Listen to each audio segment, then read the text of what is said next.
Cutler rallied the Bears past the Raiders 22-20 Sunday. Cutler was 28 of 43 for 281 yards and 2 TDs. When asked after the game if Cutler is too often criticized, Martellus Bennett said, this guy's great.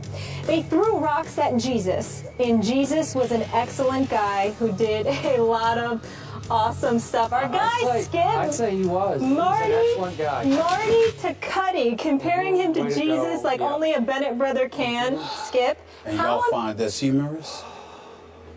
We're about to. At your expense. How impressed were you by Jay Cutler? Well, Stephen A., I still really like this Raiders team, and it's possible this Raiders team was looking ahead to its home game next Sunday against Peyton's Broncos. But yesterday, the Oakland Raiders, on the rise, got Cutlered, as in Jay Cutler, your favorite Vanderbilt quarterback, anchor down. Way to go, Jay. Jay Cutler wasn't really supposed to be back yet from his pulled hamstring. He sucked it up, gutted it up, and played yesterday. Way to go, Jay Cutler. And he lost his starting center early to a broken leg, and he was already down 2 other offensive line starters.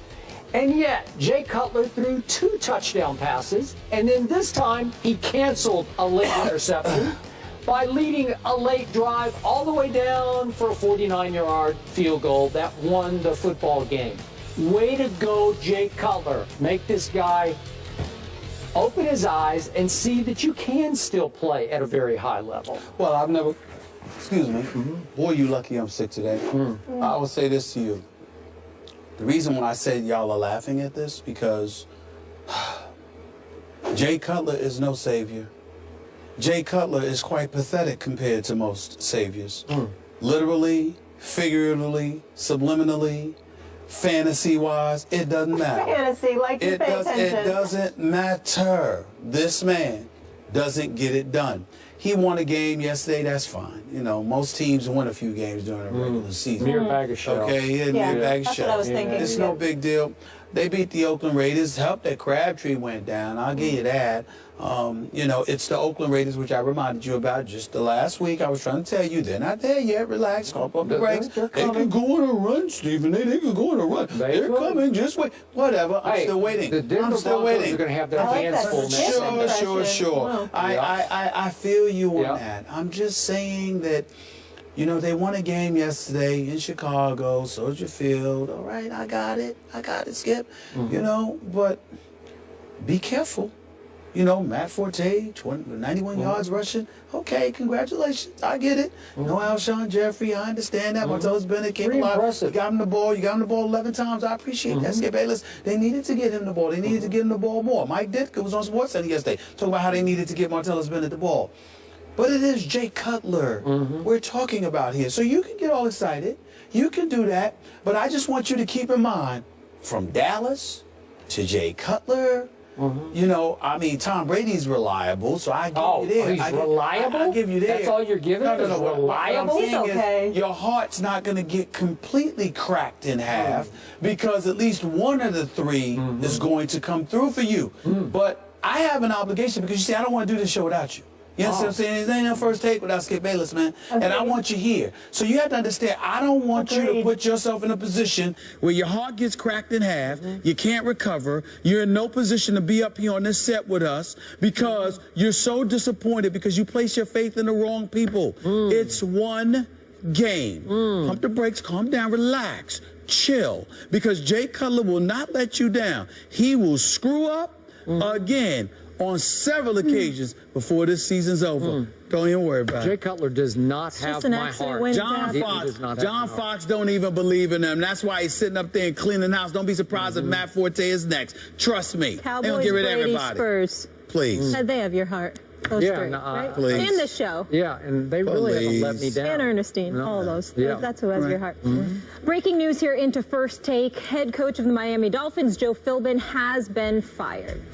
More First Take after the break. Thank you for that, Stephen A. League sources are telling our Adam Schefter the Dolphins are preparing to fire head coach Joe Philbin. Sources said the organization could make the move as soon as today, but Dolphins owner Stephen Ross could always change his mind. Stephen A., you said this was going to happen. You thought it was the right move. You still on board with that? What's your reaction? Absolutely. I think it would be an absolute. I think I'm not calling anybody names. But I think in this particular instance, Mr. Ross, the owner for the Miami Dolphins, let me be very, very clear, would be an absolute fool not to fire Joe Philbin. He has to go. And I say that with no joy, or I don't know Joe Philbin. I'm just going by what I see. And one of the things that I lean on, Skip Bayless, and I'll use this as an example, the Steelers a couple of years back started out 0-4. And I never forget one of my proudest moments watching Mike Tomlin was when he was standing on the sideline, and literally when the game was decided, he was watching guys come to the sidelines, come off the field, and one by one he made it a point to stand in front of them and look into each one of their eyes. And when they asked him about it later, he said, I want to make sure I know who's going to quit and who's not. Mike Tomlin, you hear how Ryan Clark speaks about him and other members of the Pittsburgh Steelers. To some degree, we hear that about Bill Belichick. We hear that. We heard that about Bill Parcells. We hear that about a plethora of other coaches. We also hear the flip side, the Philbins of the world, who had no business being the head coach. By the way, he wasn't even a coordinator, if I remember correctly. He was a position coach, and it's rare you see a position coach gets elevated to the head coaching duties. I believe that Joe Philbin is a knowledgeable football mind who can contribute to a lot of good to organizations. Maybe he could go back to Green Bay and work with Brett Favre or whatever. He has, Brett Favre, Aaron Rodgers. He has no business being a head football coach in the National Football League. I do not believe he is a leader of men. I do not believe that he is somebody that can galvanize the troops and to inspire them to go all out.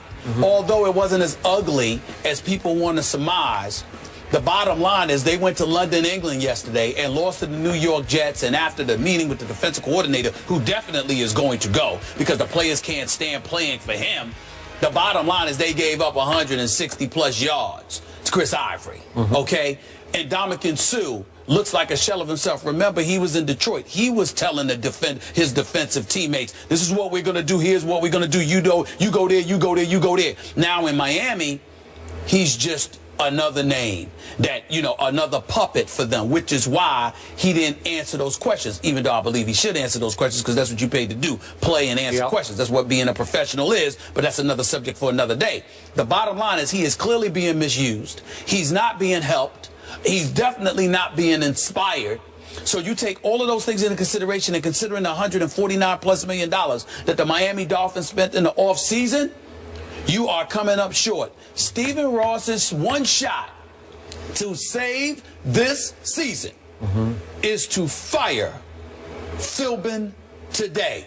I'm sad about it because I don't wish that on anybody. I swear to you. I don't want anybody to impede anybody's ability to take care of their families. But I'm sure he'll get a severance package, and before long he'll land someplace else with a job as a coordinator or position coach. He just don't need to be a head coach, especially in Miami. It is time for Philbin to go, and I expect, not hope, I expect Ross to announce that decision within the next couple of hours. You think that would save the season for this team? I think it's the only shot to save the season. I don't think I'm not saying it'll work. I'm saying it's their only shot. Okay. I have thought Philbin was in over his head since, remember when Hard Knocks did the Dolphins camp? Yeah. Lost track. With him and Ocho Cinco. Yeah, that really rubbed me the wrong way, too. Me too. Yeah. Okay, the problem here is that somebody committed long-term to Ryan Tannehill as the face of the franchise quarterback. And that was a big mistake. And I said it before the draft, but right now Ryan Tannehill's QBR is 32 on a scale of 0 to 100. And yesterday, on third down, Ryan Tannehill's offense was 0 for 12, and on fourth down, 0 for 4, a combined 0 for 16. He's not good enough to save the season. That's just me. I've said it from the start, and I've been consistent. So you got two big issues. You have a head coach, and you have a quarterback. You can't undo the quarterback, and I don't know who should be responsible for signing the quarterback. Was it just Philbin? Did Ross have a hand in that? Was it from the executives, the general manager? I don't know. But in the end, you also gave an astounding amount of money to a Suh who doesn't have leadership intangibles to me in the locker room. He is sort of his own guy. And as long as you let him do his own thing, I don't know about him calling out signals to the other defenders, maybe so. But Not signals. I'm just saying that he was telling guys where they should be on the field. That's what the other football analysts say. Okay, but to me, he's not a leader in the locker room that you need when you pay that guy that much money. Okay. I don't think he was a leader in Detroit, and so he's not rubbing off on the rest of the team. So you have a great defensive lineman, though some people wonder about his effort from play to play. I don't know about that, but you have a quarterback who's not big time. So you're going to have problems. You could put another coach in there, and I'm not sure you could turn it around quickly. But Skip, the thing about it is that all the aficionados say that he was worth the money because of what he means to that defense, clogging the line of scrimmage, neutralizing your running game. I think the indictment against Joe Philbin is that they're running all over the Miami Dolphins. They can't stop the run to save their life. Ryan Tannehill being overpaid, I personally don't think he's overpaid. I think that when you look at the $45 million, considering the money that's being doled out, the fact that Jay Cutler is guaranteed $9 more million than Ryan Tannehill, I think he's somewhat of a bargain. I just think that you have to put the necessary pieces around him. You can't bring in Wallace and expect him to do his Hardline is gone as well. You had him in there. He was supposed to be something. You know, you just look at the personnel decisions that were made. Skip, it's almost like they're lifeless. And let me tell you something right now. And I know it's just something on the periphery, and people don't take this into consideration. But I'm going to tell y'all again, and people need to learn to listen to me when I say stuff like this because it's important. Where you play matters sometimes. You can't be in South Beach with those distractions and you ain't ultra motivated. You have to be. A Kobe Bryant can play in South Beach. A Kevin Durant and a LeBron and them, they can play in South Beach. Dudes who are full. Russell Westbrook can play in South Beach. But you can't have somebody that's easily distracted. I get it. And they're in Miami. All I'm trying to say to you is that when stuff like that happens, you got to have that extra motivational skill inside of you when you don't have the personnel that fits that. Philbin ain't that dude. That's my issue. Tomlin, if coaching Mike in South Beach, he could do that. Okay. You need people like that. But at 0-4, he still had Big Ben. Right? I understand that. So you're okay. I understand that, but I'm just saying when things were falling apart, cats didn't go out there and give up. You got guys calling out the defensive coordinator. They tweeting about being gone. And, you know, all of this kind of stuff going on. In the middle of the game, you can't have that. Nope. They got to go. Coach got to go. Got to go. Like the Eagles, this Dolphins team, a lot of people were optimistic going into the season that they were going to be very strong. Now they're sitting at 1-3 in the AFC East. After the break, Jay Cutler leads Chicago to their first win of the season. Woohoo! How impressed is Stephen A. by the Bears franchise quarterback? Can't wait for that. Find out next.